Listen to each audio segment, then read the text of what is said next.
Have you ever noticed something unusual in Japan? Many Japanese elders almost never drink cold water. Not with meals, not after waking up, and especially not right after eating. Instead, they drink warm water, tea, or simple room temperature drinks. At first, this might sound strange. After all, in the United States, cold drinks are almost everywhere. Ice water at restaurants, iced soda with lunch, iced coffee in the morning, and sometimes even ice in drinks during winter. But in Japan, the pattern looks very different. So the question becomes interesting.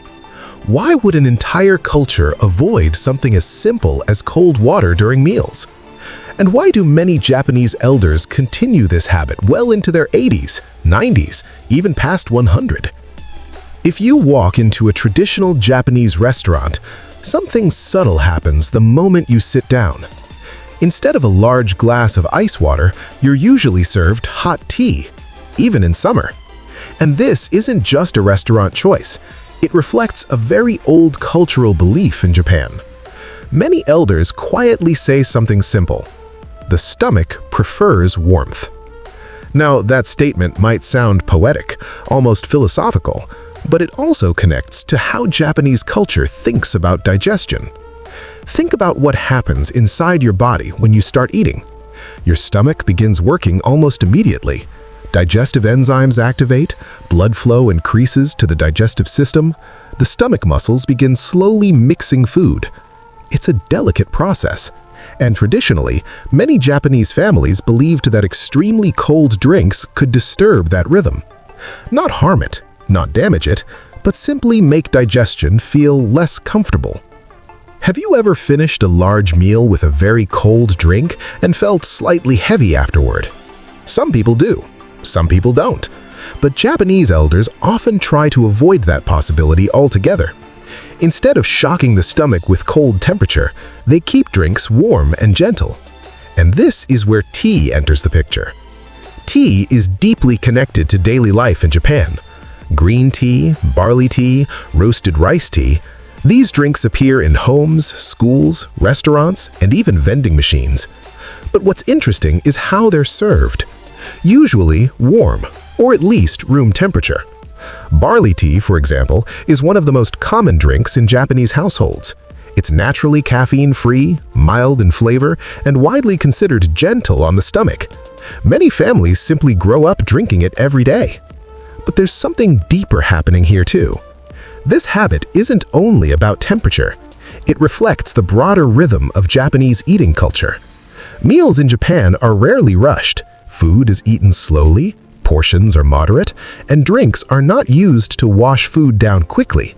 Instead, people focus on chewing thoroughly and allowing digestion to begin naturally. Warm drinks support that slower pace. They encourage calm eating rather than fast consumption, and over decades, that rhythm becomes normal. Now, this doesn't mean cold water is bad. Cold water itself is not harmful.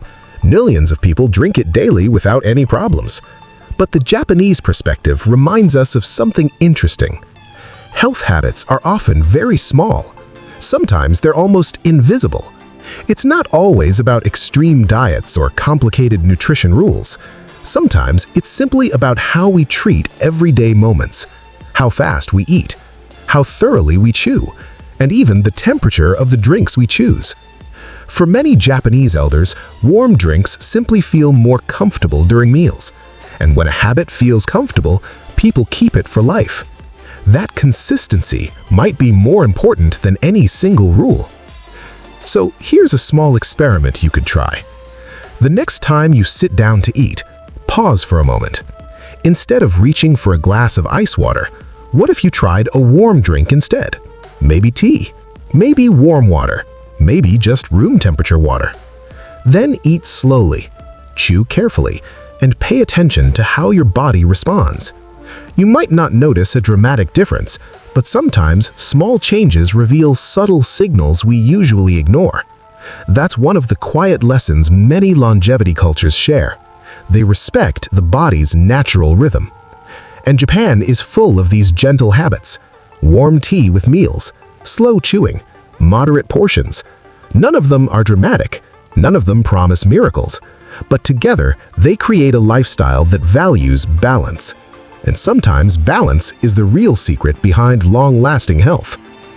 So, the next time you see a cup of warm tea beside a Japanese meal, ask yourself something simple. Is it just a drink? Or is it a small cultural habit quietly supporting digestion?